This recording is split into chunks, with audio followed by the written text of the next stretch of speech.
Okay, well, we'll get started on this morning's breakfast webinar. Welcome and thank you for signing in. This morning, Dirk Wallace is going to be talking us through a whole bunch of things around nitrogen decision-making, factoring in that soil N, but with a particular focus on the potentially mineralizable nitrogen part of the story.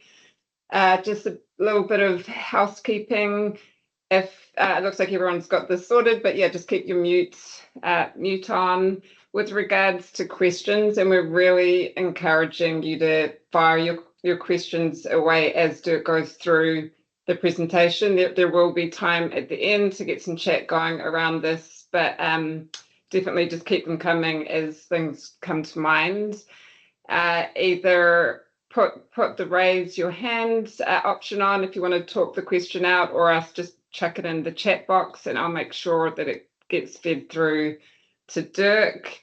And if there's anything that we can't answer in the room, we'll make sure that we get those answers to you post-webinar. It is being recorded so that this webinar will be available later on for those who didn't make it, or if you want to rewatch it. So yeah, I think that's about it. Dirk's going to be sharing his screen and we'll just get underway. Perfect, thanks Abie. You bear with me while I do the screen share.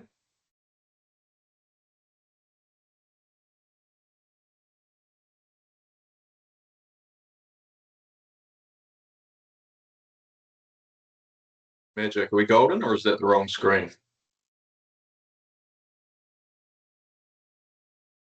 Assume you can see the slides. I can no longer see anyone. So you can give me a yes, yeah, we're good to go. Excellent. I appreciate that.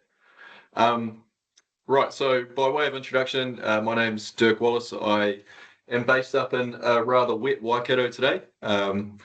Work with FAR as a senior researcher and have been working on understanding whether we can use soil testing to reduce fertilizer costs for probably about 6 years at FAR. And what I want to talk through today is really just around that question, what soil tests we have, how we can use them to save money, and what we've learned from the research.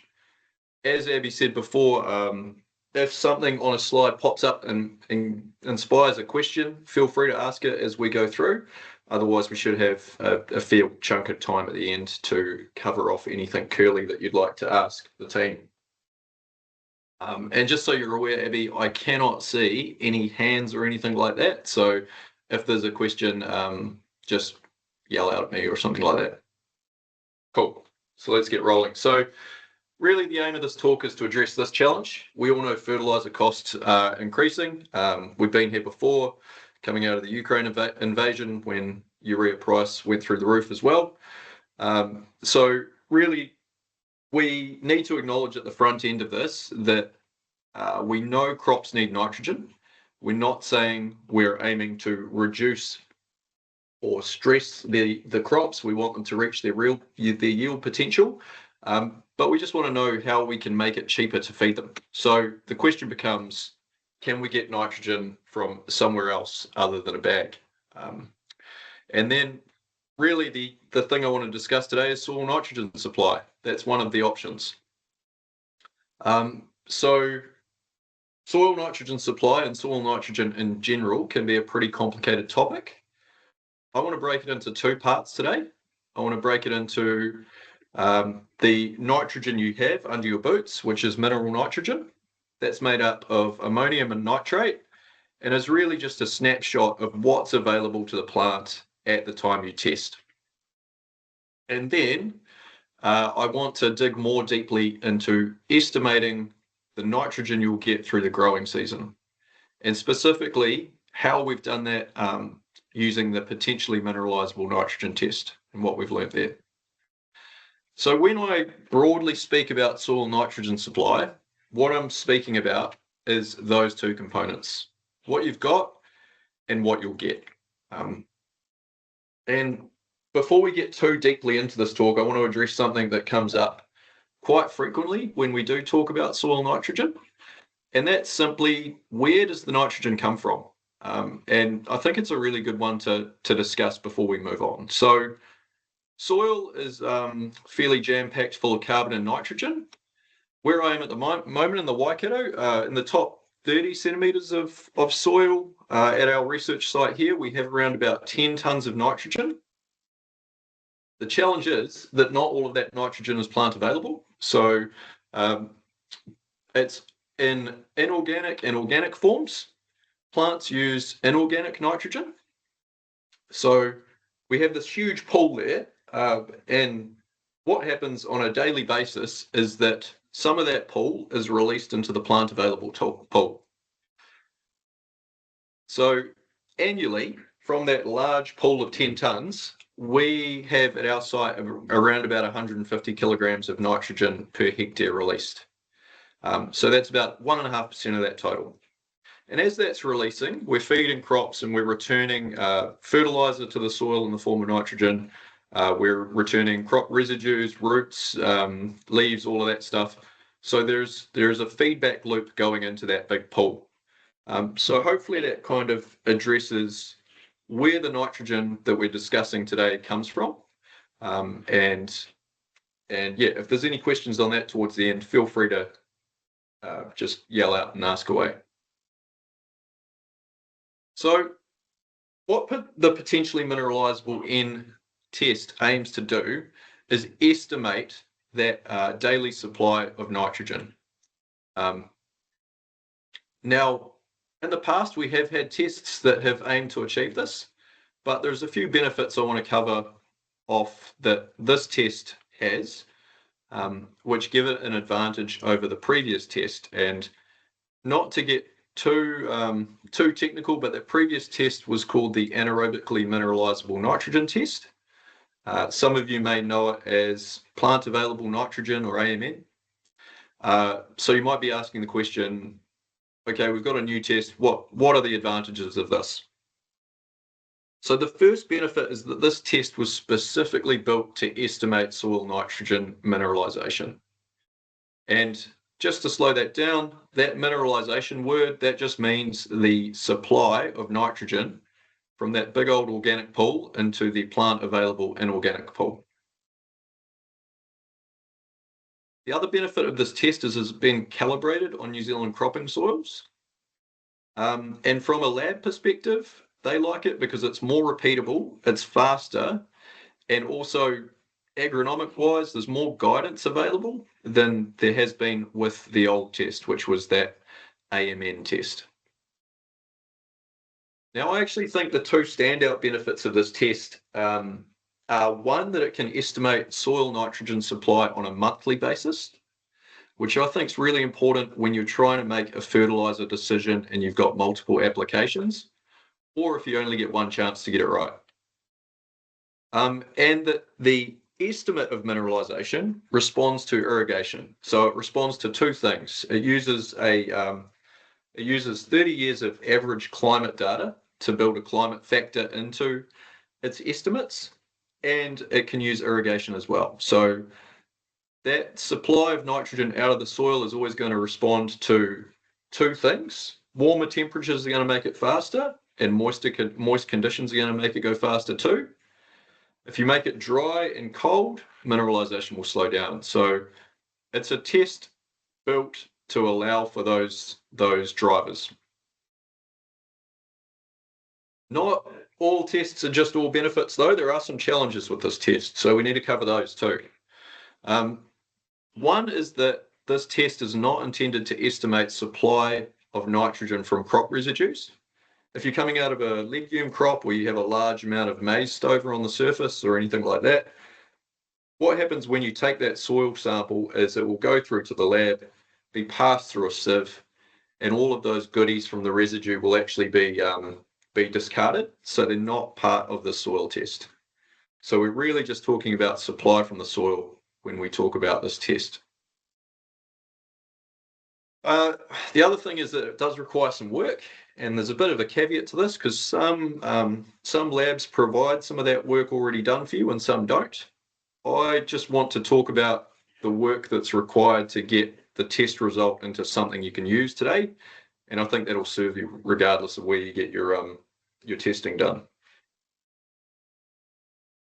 And the third challenge that we often see is that this potentially mineralizable end test has to be done on the top foot of the soil. And that kind of makes sense because when we dig a hole, we know that top foot is the where all that rich earth is, and that's where the bulk of mineralization and microbial activity is, and that's what we're trying to understand. So one trick is that I've seen this test be added to a 0 to 60 centimeter mineral end sample before, and that essentially is just a waste of money because the mineralization test isn't calibrated for that depth, and you'll just get a nonsensical result back. So things to remember, only tick the box if it's in the top foot of the soil for this potentially mineralizable end test. I should probably pause there and just check if there's any questions on there before we move on to using this test to reduce FERT costs.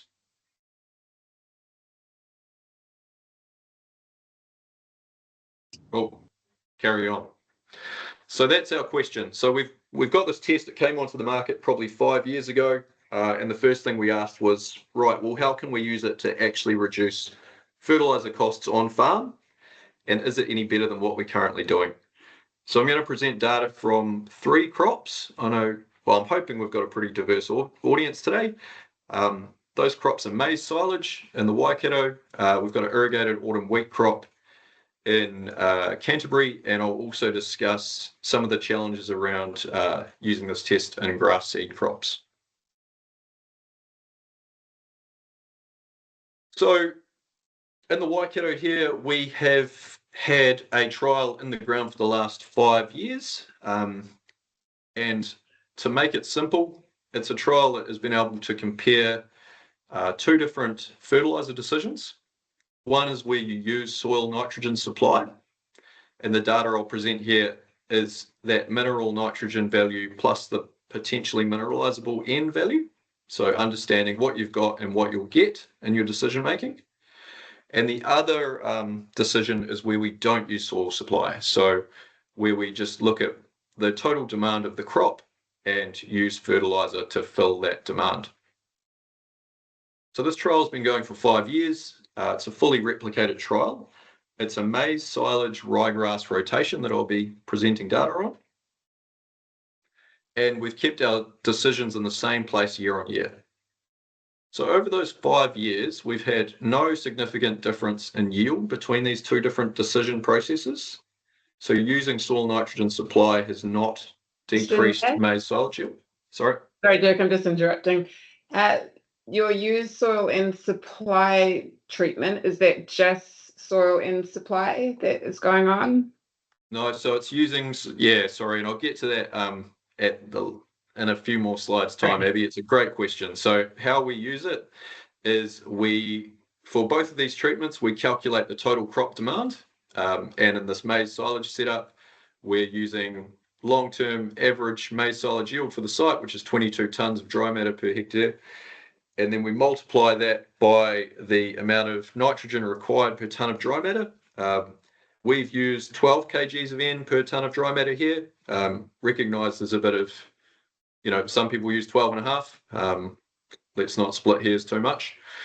And then once we've got that total crop demand, on the treatment on the left, we subtract the soil nitrogen supply.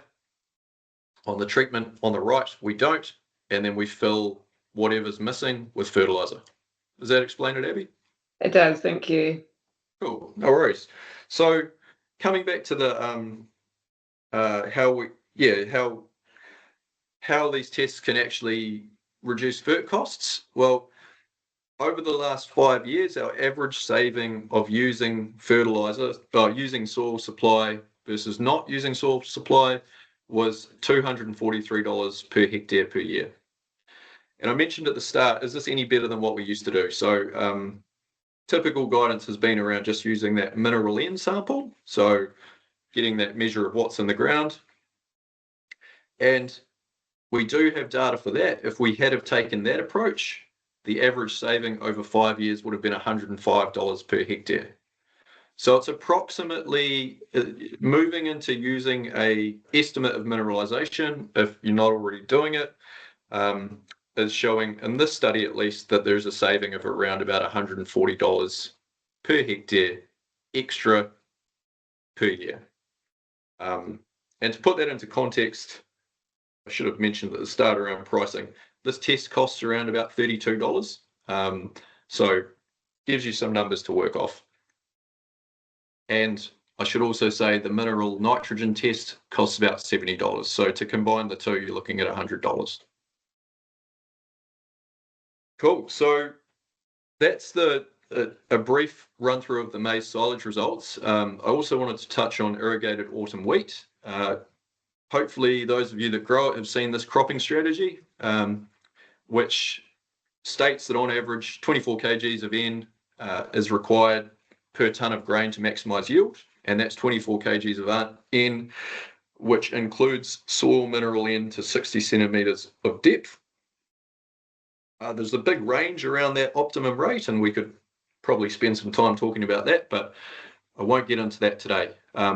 I did want to point out that one of the things within the strategy was, when it was published in 2013, knowledge of mineralisation was limited. So something to think about.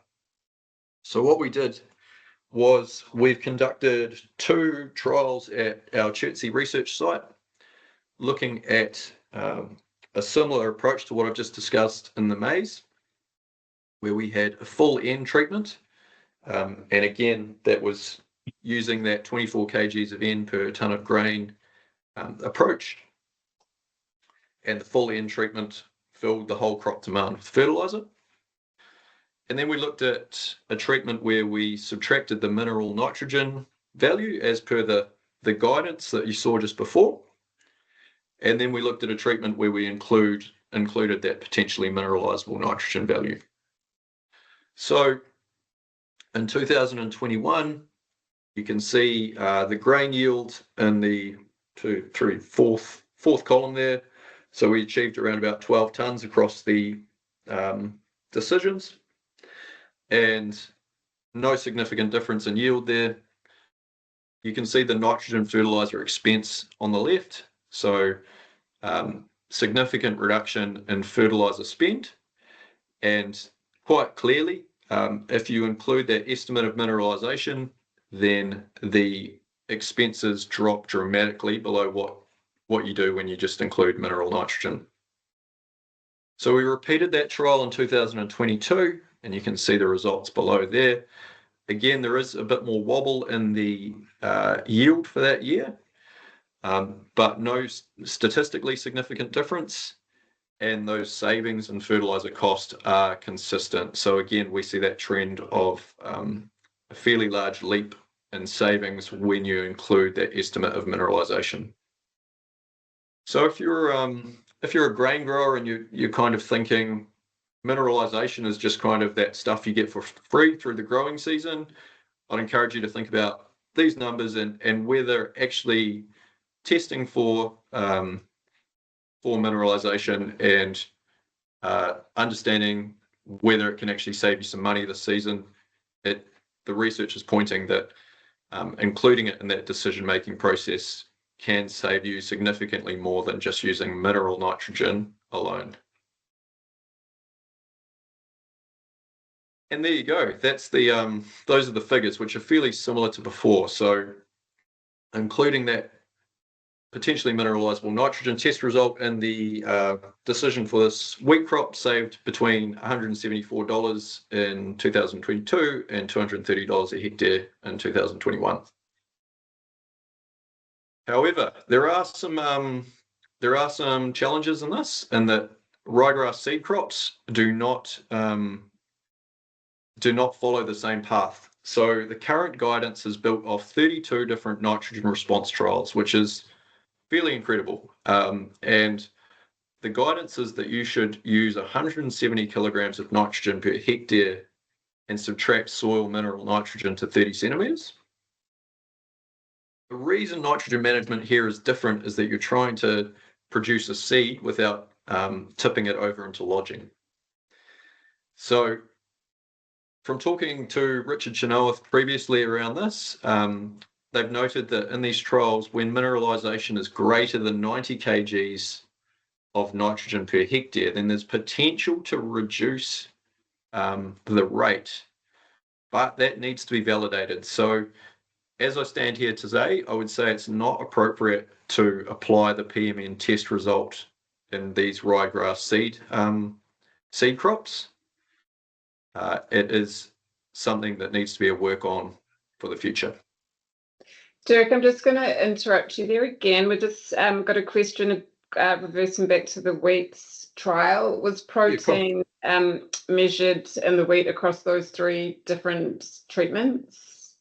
Yes, it was. It's not reported here, and I should have also said this was end use for this was targeted as feed.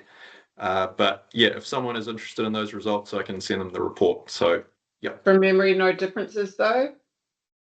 I'm not going to guess. We can get back to you on that one. Yeah, I'm happy to pass that on.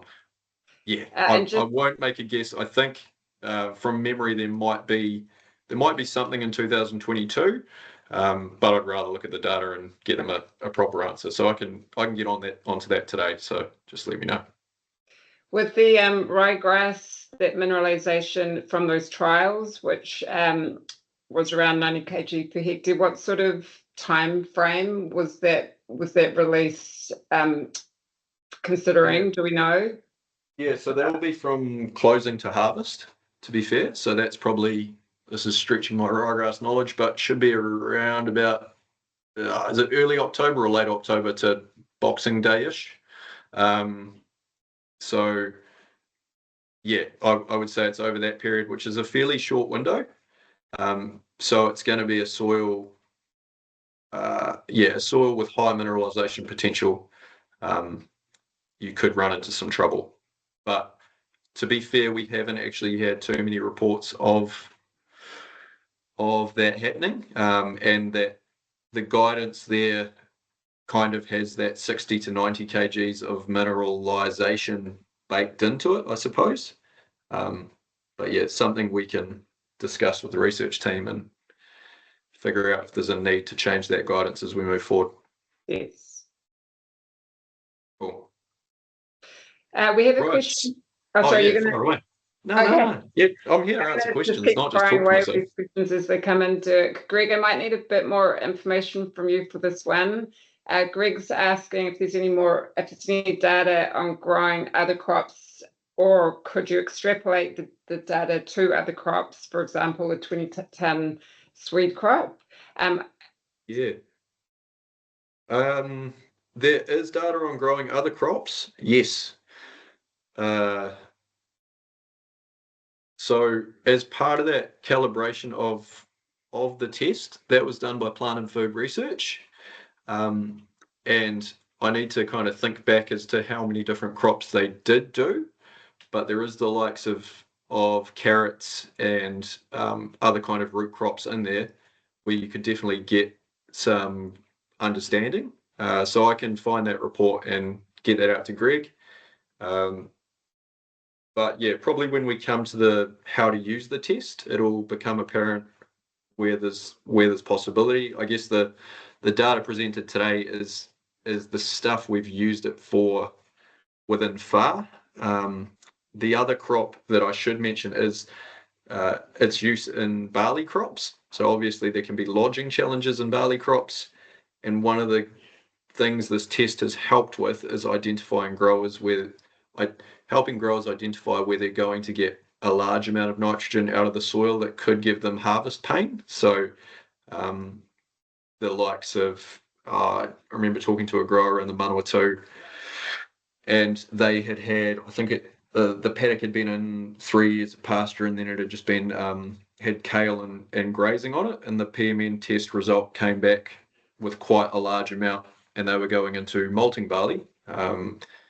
Understand there's challenges around that at the moment, but it still would be lodging challenges for this crop, and the mineralization value came back at, I think it was 200 plus kilograms of nitrogen. So the grower was able to revise their input rates and achieve a crop that didn't fall over. So yeah, there's more information we could provide on those ones.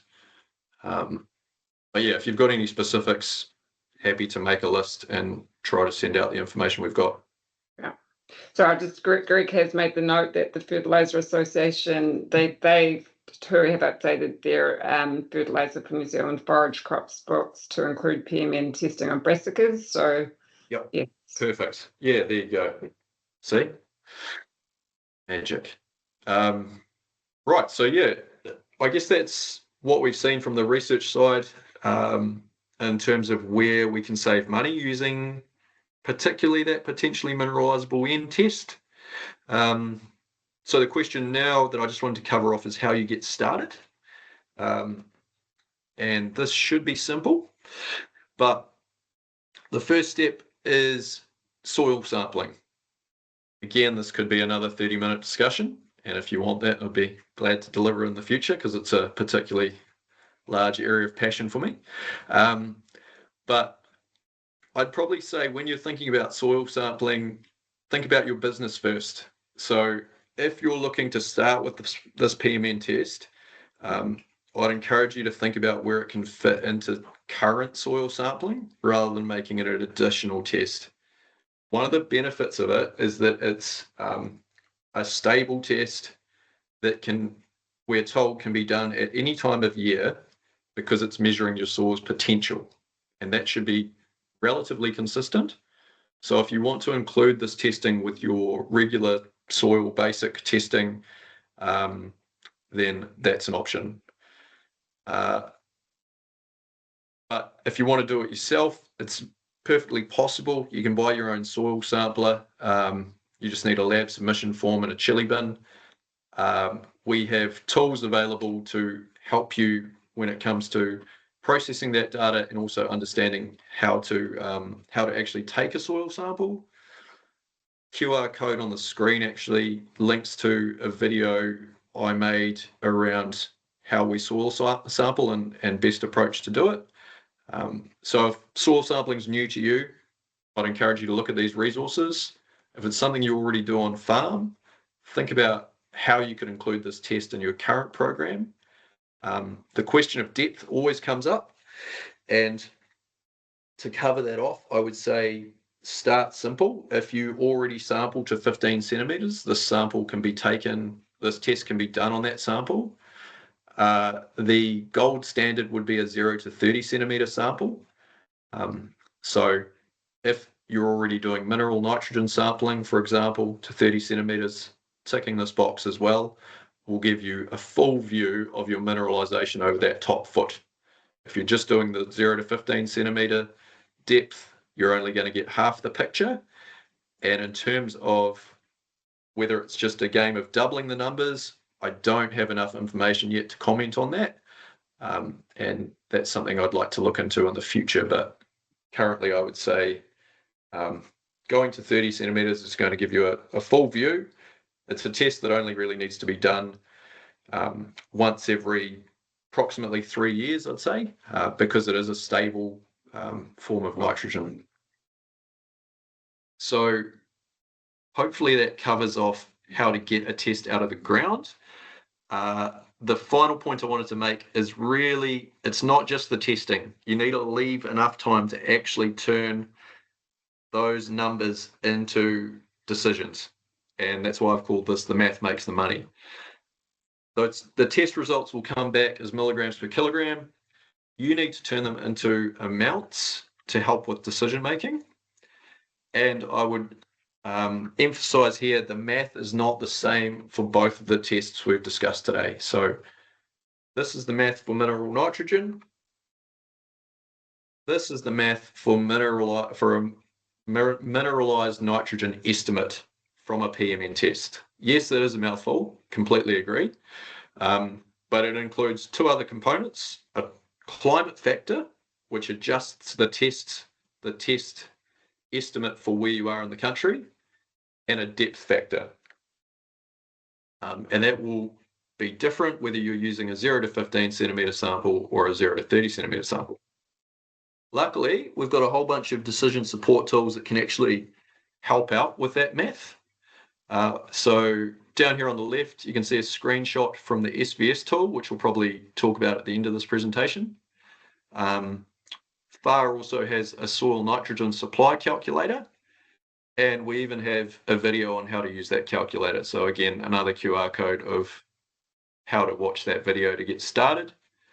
I mentioned it at the start, but that key part of this test that attracts me to it personally is the fact that you can estimate your monthly mineralization. So you can see from this figure on the right of that fast soil N supply calculator, you can plug in your numbers and you can actually get an estimate for each month. So for example, the numbers I've got there in December, I'm getting 19.8 kilograms of nitrogen per hectare. In November, it's estimating, I shouldn't say I'm getting, it is always an estimate, it's estimating 17.5.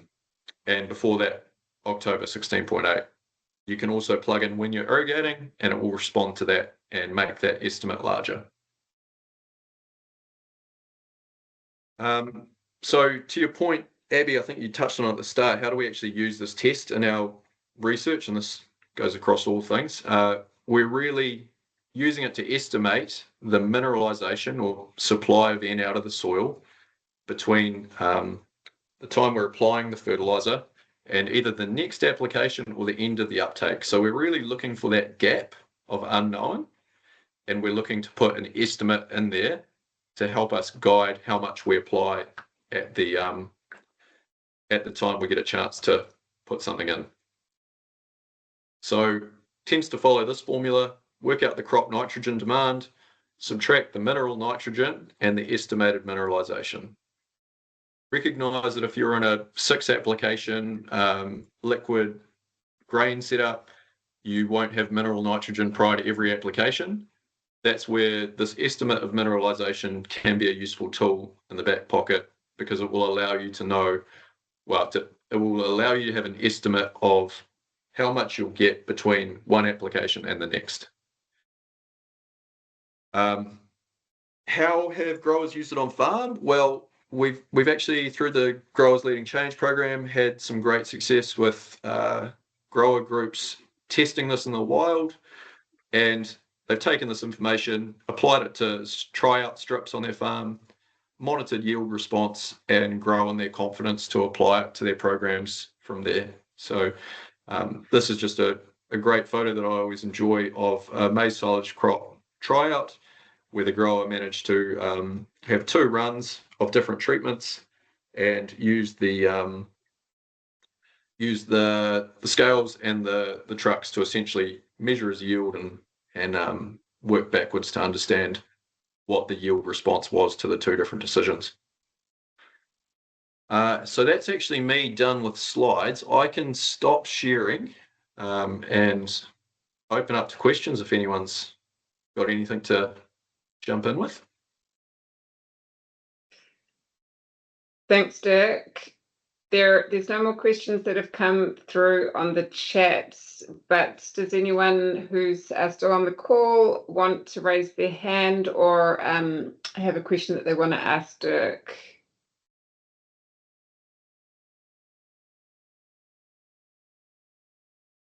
I have one. Dirk, so just thinking about the calculate, the N supply calculator, you get those numbers back from the lab in concentration form, whether you're just using doing mineral N or both min N and PMN. How hard is it to put those numbers in and then come out the other ends with a estimate of how much fertilizer is required to meet those target yields? Is that something that is what you would describe as a complicated thing or a pretty easy process? No, it's pretty simple. If you've used any kind of spreadsheet before, you'll be good. There's also like an analog approach of doing it just pen and pad. I would say, yeah, wouldn't take a lot of time. And looking at those figures I presented around north of $100 a hectare from the research, the return on investment's pretty good. So time well spent. And to be fair, I reckon, over the last 6 years, we've been through 2 rounds of really high fertilizer prices. And if this is even like some knowledge that you've got in your back pocket on how to use this stuff for when moments like this happen, then it's really valuable to a business, is my perspective. Did you want to comment on the confidence factor in the calculator? Yeah, of course. So the FAR nitrogen supply calculator is something that we built together. And one of the pieces of feedback we get from growers a fair bit is around they're trying something new. The numbers coming back can often be quite high, and it can feel like they're having to move away too far from their standard practice.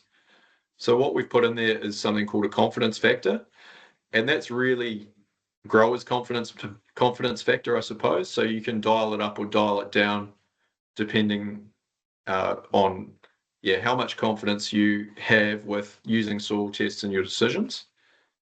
So it's just maybe a useful thing to allow you to get started somewhere and then grow your own confidence on farm as you go. Great, thanks.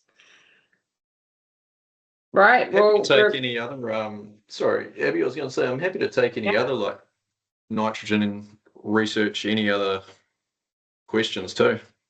But you must have answered things very well. We don't seem to have any questions coming from the room. We do have another 10 minutes of the webinar. If there is anything somebody wants to ask, fire away.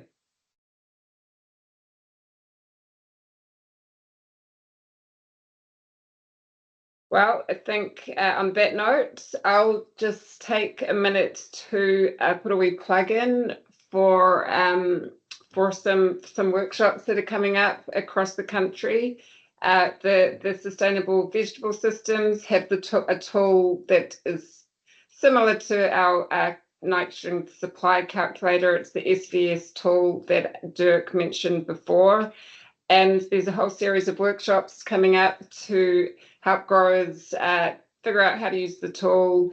The workshops also cover paying for soil samples to be sent away to get those nitrogen, PMN and PMN results. Great opportunity to get some soil sampling done and then sit in a room to be have the tool explain and then just try it out. Even just on a few paddocks is a really great place to start. The ones coming up that I'll just plug is Canterbury next week on Tuesday afternoon. It's an hour and a half or 2-hour workshop. So if you're interested in that, just look on the FAR website. There's a place there to get more information and register. But I think it's a really good opportunity to think this through, even just trialing it out on one paddock amongst a group of others doing the same. There's a question here around, do you need additional bulk density test? Dirk,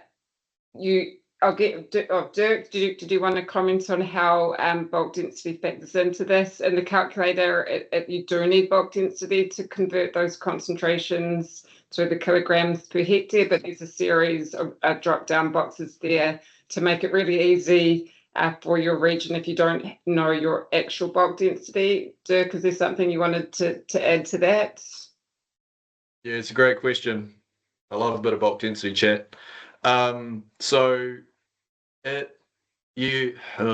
answer it. The two calculators we presented today use an estimate of bulk density. It's actually very difficult to get a bulk density test done on farm. Some folks tend to think the volume weight reported by the lab is the same as bulk density. I will say right now it's not. The lab's reporting on the density of subsoil in a cup. That's not the same as the soil in the ground. So our approach has just been to provide some guidance on what heavy and light soil is. And we often see that growers have actually got a pretty good understanding of that. So heavy is around about that 1.3 grams per centimetre cubed, light's kind of 0.8 to 0.9. So I wouldn't say you need additional testing. If that was available, that'd be fantastic, but I'm not sure if it is commercially. Thanks, Dirk. And Charlotte's just popped into the chat some more information about those SDS tool workshops and the series unfolding across the country. So I really encourage growers to jump on and have a look at that. It's a really good opportunity. Okay, Dirk, thank you. Going to wrap things up now, as I said, this has been recorded and will be made available online for anyone that wants to share it if they know someone else that might be interested. But thanks, Dirk, really thorough unpacking there of those nitrogen tests, and hopefully these people will take that away and use it on farm. Thanks, Abie. Just to add one more point, I know these webinars can be challenging, but if anyone has any curly questions that they would like to ask me, feel free to get in touch. Really enjoy the more challenging conversations. So yeah, feel free to get in touch directly, either through the link on the FAR website, or yeah, it's probably the best way. Great, thanks, Dirk.